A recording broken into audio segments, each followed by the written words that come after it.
সকাল সকাল এই অবাগের মুখটাই দেখতে হলো। আজকে আমার সারা দিনটাই মাটি যাবে। নিজের যেন কতই না নায়িকার মতো চেহারা, ওরা মুখী। কি? আমি পোড়ামুখী? তা তুই কি শুনি? তুই হচ্ছিস একটা পেতনি, বুঝেছিস? পেতনি। আমাকে পেতনি বললি? যদি তোকে হাতের কাছে পাই না, একদম চুলের মুঠি ছিঁড়ে দিব। তুই আমাকে বুঝিয়ে দিবি, আর আমি কি চুপ করে বসে থাকবো নাকি? আমিও তোর বাপের নাম ভুলিয়ে দেব। তুই আমার বাপের নাম তুললি? আজকে আমার স্বামী বাড়ি আসুক, তোদের খবর করে ছাড়বো। আরে যা যা, ঘোড়ার ডিম করতে পারবি। কথায় আছে না, খালি কলসি বাজে বেশি। আমাকে খালি কলসি বলা? একবার একবার এই পাশে এসে দেখ, তোকে ভর্তা বানাবো। জানি জানি তুই কি করতে পারবি, তোর দৌড় আমার জানা আছে। মানুষের বাড়িতে কাজ করে খায়, আবার ভাব দেখায় যেন লাখপতিদের মতো। হ্যাঁ, দুদিন ধরে কিছু টাকা হয়েছে বলে পা যেন একেবারে মাটিতেই পড়ছে না। জমিদার হয়ে গেছে যেন। জমিদারি তো আমাদের ভালো তো দেখতে পারিস না, অলক্ষণে কোথাকার। কি কি বললি তুই? আমি অলক্ষণে? আমি যদি অলক্ষণে হই তাহলে তুই কাল নাগিনী, বিষাক্ত সাপের মতো তোর ধার। আজকে বাড়িতে আসুক, তারপর বিচার দেব। আমাকে বিষাক্ত সাপ বলা? তোকে ছোবল দিচ্ছি নড়া। এই তো, এই যে আমি দাঁড়িয়ে আছি, কি করবি করে নে। নদীর এই পাশে এসে দেখ না তোকে কি করি। তুই আয়। তুই এসে দেখ তোর বাপের কত সাহস। বাপের নাম নিবি না, খবরদার। কি কি করবি? কি করবিটা কি? কি করব? তোকে ছেঁচবো। বাড়িতে আসতে পারলাম না, অমনি ঝগড়া শুরু করে দিয়েছো? বলি, আমি আগে ঝগড়া শুরু করেছি নাকি ওই ডাইনি আগে ঝগড়া শুরু করেছে? এখন চলো, আর ঝগড়া করতে হবে না, ক্ষুধা পেয়েছে, খেতে দেবে, চলো। তুমি যাও, আমি আসছি। এক্ষুনি চলো।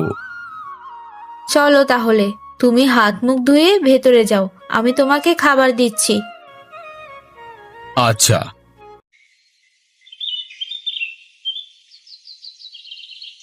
শুনছো? তুমি না বললে আমি শুনবো কি করে, বলো দেখি। আজকে ডালিয়া আমাকে কত কথা শুনিয়েছে তুমি জানো?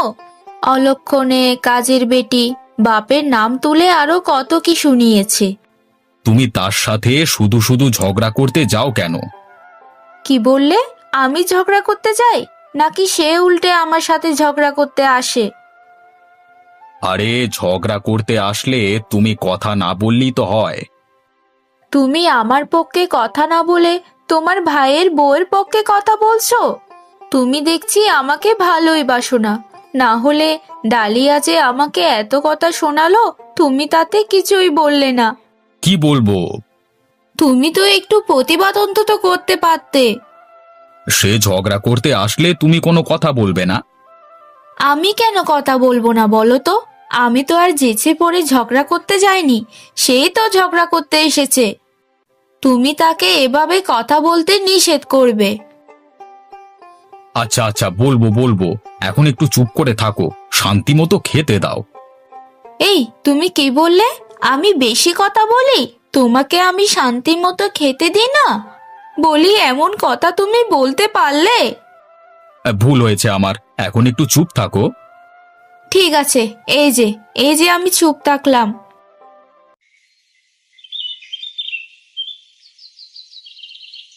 এতক্ষণে তোমার আসার সময় হলো? আরে একটু কাজে আটকে গিয়েছিলাম আর কি। তোমার তো শুধু কাজ আর কাজ, এদিকে কি হয় সেই খবর তো তুমি রাখো না। কেন বলো তো? এইদিকে কি হয়েছে আবার? কেউ তোমাকে কিছু বলেছে নাকি? তোমার বড় ভাইয়ের বউ আজকেও আমার সাথে পায়ে পা দিয়ে ঝগড়া করেছে। আরে তুমি সেখানে গিয়েছিলে বা কেন? আমি কোথাও যাইনি, নদীর কাছেই ছিলাম। আমাকে ডাইনি, পেতনি, বিষাক্ত সাপ বলেছে। আমার কটি বিষে ভরা। তুমি বলো, আমি কি ঝগড়া করতে পারি? না না, তুমি কেন ঝগড়া করতে পারবে? আরে তুমি হচ্ছ দুনিয়ার সবচাইতে ঝগড়াতে মহিলা। তুমি কি মনে মনে কিছু বললে? আরে না না, কিছু বলিনি। তুমি তো ঠিক মতো কথাই বলতে পারো না, আর ঝগড়া করবে কিভাবে? এতদিন পরে তুমি আমাকে বুঝলে।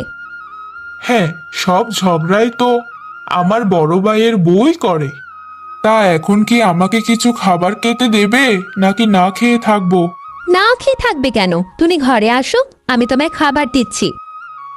তোমার যা মাথা গরম হয়ে আছে।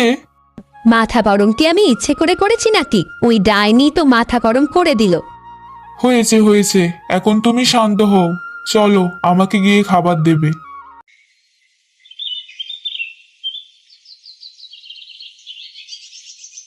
তুমি বাজারে যাবে কখন? আমি বাজারে গিয়ে কি করব? কোনো দরকার ছাড়া কি কেউ বাজারে যায়? দরকার আছে বলেই তো বললাম, ঘরে সব বাজার শেষ হয়ে গেছে। বাজারে গিয়ে একটু তরকারি নিয়ে এসো যাও, আর সাথে করে একটা বড় মাছও নিয়ে আসবে। হঠাৎ বড় মাছ নিয়ে আসবো কেন? আমরা মানুষই তো দুজন, বড় মাছ দিয়ে কি করব শুনি? বারে, আমরা কত বড় বড় মাছ খাই, সেটা ও বাড়ির মানুষদেরকে দেখাবো না? তাদের দেখিয়ে আমাদের লাভটা কি? এত কিছু বুঝি না বাপু, বড় মাছ নিয়ে আসবে মানে বড় মাছই নিয়ে আসবে। শোনো, ব্যাগের মধ্যে করে নিয়ে আসবে না, আবার হাতে করে নিয়ে আসবে। তোমার মাথা ঠিক আছে? হাতে করে কিভাবে নিয়ে আসবো? হাতে করে নিয়ে আসতে যখন বলেছি তখন হাতে করে নিয়ে আসবে। আচ্ছা, হাতে করেই নিয়ে আসবো। জলদি ফিরে আসবে। আচ্ছা, তুমি আবার ঝগড়া বাঁধিয়ে দিও না। আচ্ছা ঠিক আছে।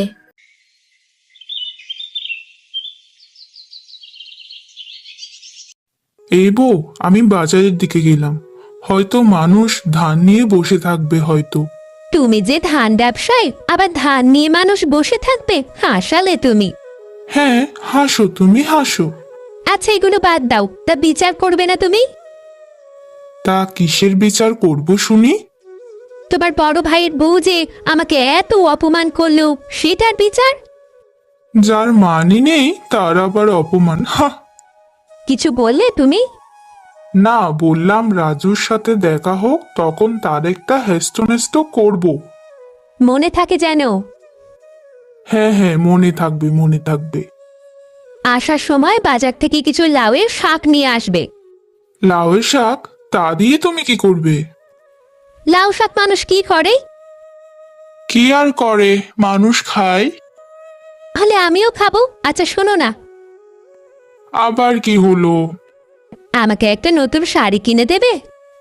আরে, তোমাকে না গত সপ্তাহে শাড়ি কিনে দিয়েছি। সেটা তো পুরনো হয়ে গিয়েছে। এক সপ্তাহের মধ্যে পুরানো হয়ে গেছে? হ্যাঁ, তুমি নিয়ে আসবে কিনা সেটা বলো। আচ্ছা ঠিক আছে, নিয়ে আসবো। মনে থাকে যেন। আরে মনে থাকবে মনে থাকবে।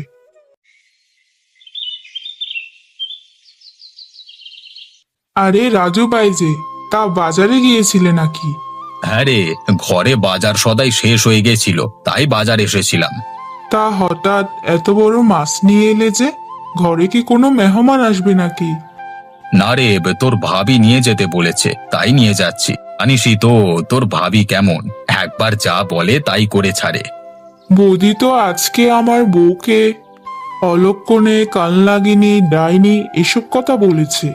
আরে বাদ দে তাদের কথা, তাদের নিয়ে আর পারি না, এক মিনিটও শান্তি নেই। তারা তাদের মতো ঝগড়া করুক, আমরা তাদের সাথে নেই। কি বলিস তুই? একদমই ঠিক। মেয়ে মানুষ একলাই বেশি বলেছে সব সময়। তা তুই কোথায় যাচ্ছিস? এই তো আমি আমার কাজের আড়তে যাচ্ছি। তোর ব্যবসা কেমন চলছে এখন? ভগবানের কৃপায় সবই ঠিকঠাকই চলছে। টাকা পয়সা লাগলে বলিস।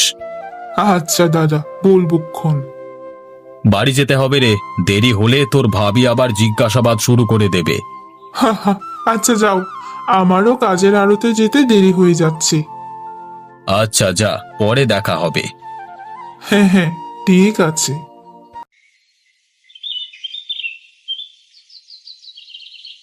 বউ, বউ, কই তুমি? আরে দেখো কি কি নিয়ে এসেছি। কই দেখি দেখি, কি এমন নিয়ে এসেছো দেখি। এই দেখো কত বড় কাতলা মাছ নিয়ে এসেছি। ও মা, এ তো দেখছি বিশাল বড় মাছ নিয়ে এসেছো গো, সত্যি অনেক বড়। তুমি ঘরে গিয়ে বসো, আমি বরং মাছটা কেটে নিয়ে আসি। আচ্ছা। এই যে দেখ দেখ, আমরা কত বড় মাছ নিয়ে এসেছি। তোরা কি জীবনে এত বড় মাছ দেখেছিস চোখে? খেয়েছিস কখনো? কই থেকে চুরি করে আনলি, তাও আবার পচা মাছ? শোন, মুখ সামলে কথা বল। বাজার থেকে কিনে নিয়ে এসেছি মাত্র। চোখ দিস না, তোরা তো আবার কোনোদিন এরকম মাছ আবার খাসনি। তোর মুখ যাতে না দেখতে হয় তার জন্য নদীর এপাশে আসলাম, তবু তোর মুখ দেখা লাগে। জানি না কোথাকার অপয়া। এই শোন, তুই অপয়া, ঝগড়াতে মহিলা, সারাক্ষণ শুধু ঝগড়া করবে বলে বসে থাকে। তুই তো ঝগড়াটা শুরু করলি। বেশ করেছি, আরো করব। তুই তো এটা ছাড়া কিছুই পারিস না। এই তোমরা আবার ঝগড়া শুরু করে দিয়েছো। তোমাদের জন্য কি একটু শান্তিতে থাকতে পারবো না? ওই মহিলাটাই তো শুধু শুধু ঝগড়া করে। দয়া করে এবার থামো আর ঝগড়া করো না। আচ্ছা আচ্ছা, চুপ করলাম। চলো চলো ঘরে চলো।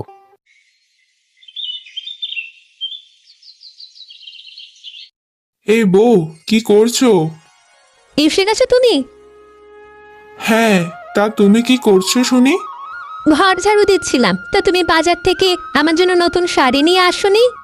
না গো, মনে ছিল না। তোমার আমার কোন জিনিসটার কথা মনে থাকে শুনি? যখনই কিছু নিয়ে আসতে বলি তখনই সে জিনিসের কথা তুমি ভুলে যাও। আরে, হাতের কাছে টাকা ছিল না। তোমার কাছে আর কবে টাকা থাকে? কিছু নিয়ে আসতে বললেই বলো টাকা নেই। এদিকে তোমার বড় ভাইকে দেখো, আজকে কত বড় মাছ নিয়ে এসেছে। তার বউ আমাকে দেখিয়ে দেখিয়ে কতগুলো কথা শুনিয়ে গেল। আরে বউ, তুমি জানো না ব্যবসার অবস্থা ভালো নয় এখন। তোমার ব্যবসা কবে ভালো হয়েছে বলতে পারো? খালি অজুহাত দাও। আহা বউ, এবার থামো তো, আমার মাথাটা ঘোরাচ্ছে। দয়া করে একটু চুপ করো।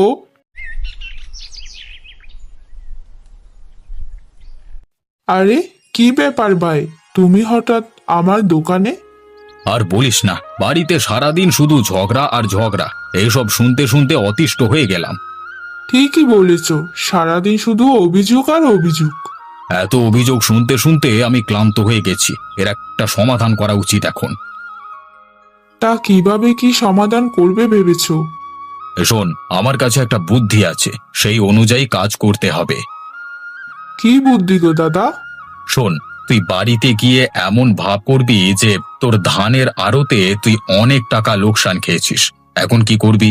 অনেক টাকা ধারও করেছিস। এখন বাড়িতে গিয়ে কান্নাকাটি শুরু করে দিবি, ঠিক আছে?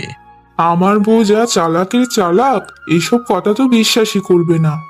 তাহলে কি করব? আমি বাড়িতে গিয়ে বলবো আমার ক্যান্সার হয়েছে, আমি আর 1 সপ্তাহ বাঁচবো, ভালোভাবে চিকিৎসা করাতে না পারলে মরে যাব। আর তুমি বৌদিকে বুঝিয়ে টাকার ব্যবস্থা করবে, যাতে দুই পরিবারের মধ্যে মিল হয়ে যায়। বুঝেছি। তোর বউয়ের কান্নাকাটি শুনে যাতে আমার বউ সাহায্য করতে এগিয়ে আসে, তাই তো? হ্যাঁ, তুমি শুধু কথায় কথায় তাল দেবে, ঠিক আছে? আমি শুধু এই ঝগড়া থেকে মুক্তি চাই। হ্যাঁ, আমিও মুক্তি চাই। তাহলে আমি এখন আসি। হ্যাঁ হ্যাঁ, আসো তুমি। আহ, আমার আমার 2-3 সপ্তাহ ধরে বুকে ব্যথা করতো, তাই ডাক্তারকে দেখিয়েছিলাম বাজারে। ডাক্তার কি বলেছে? ডাক্তার বলেছে আমার ক্যান্সার হয়েছে, অপারেশন না করলে যে বাঁচবো না। কি বলছো এসব? বাঁচবে না মানে? তোমাকে অপারেশন করাবো আমি।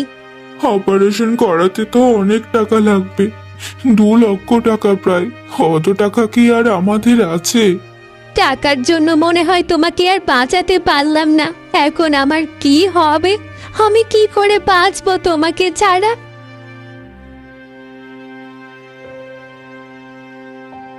ওগো, ওই বাড়িটা থেকে কান্নার আওয়াজ আসছে না, কারণটা কি বলো তো?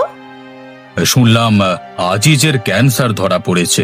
অপারেশন করাতে অনেক টাকা লাগবে। অনেক টাকা লাগবে বলে কি অপারেশন করাবে না? তাদের কাছে এত টাকা নেই এখন। বেচারা টাকার অভাবে মারা যাবে। কি বলছো কি এসব? টাকার অভাবে মারা যাবে? আমাদের কাছে তো টাকা আছে, আমরা না হয় তাদেরকে অপারেশনের টাকাটা দেব। কি বলো, তোমার সাথে না তাদের ঝগড়া লেগেই থাকে? আরে ঝগড়া লাগে তো কি হয়েছে, আমি কি তাদের মৃত্যু চাই নাকি যে এখন টাকা দেব না? চলো এক্ষুনি তাহলে টাকা নিয়ে যাই। চলো চলো, তুমি চিন্তা করো না ডালিয়া, আমরা টাকা দেব। তোমার জামাইয়ের অপারেশন করানোর জন্য আমরা টাকা দেব। সত্যি সত্যি তুমি টাকা দিবে? হ্যাঁ, এই নাও টাকা, চলো হসপিটালে নিয়ে যাব আজকে। আমি তোমাকে কত বাজে কথা বলেছি, ঝগড়া করেছি, কত খারাপ খারাপ কথা বলেছি, আর আজকে তুমি আমার বিপদে এগিয়ে আসলে। আমাকে ক্ষমা করে দিও বোন, আমি অত্যন্ত লজ্জিত আজকে। ছি ছি বোন, এসব কি বলছো তুমি? তোমাকে কোনো ক্ষমা টমা চাইতে হবে না, তুমি আমার বুকে আসো। বোনের কাছে বোন কি কখনো ক্ষমা চায়? আরে আমার কিছু হয়নি, আমি ঠিক আছি। মানে? মানে হচ্ছে আমার কোনো ক্যান্সার ট্যান্সার হয়নি। তোমাদের দুজনের মধ্যে ঝগড়া বন্ধ করার জন্য আমি আর দাদা মিলে এই নাটক সাজিয়েছি। আর একটু হলে আমার জানটাই বেরিয়ে যাচ্ছিল। আমি আর ঝগড়া টগড়া করতে চাই না, মিলেমিশে একসাথে থাকতে চাই। আমিও ঝগড়া চাই না, আর মিলেমিশে একে অপরের পাশে থাকতে চাই।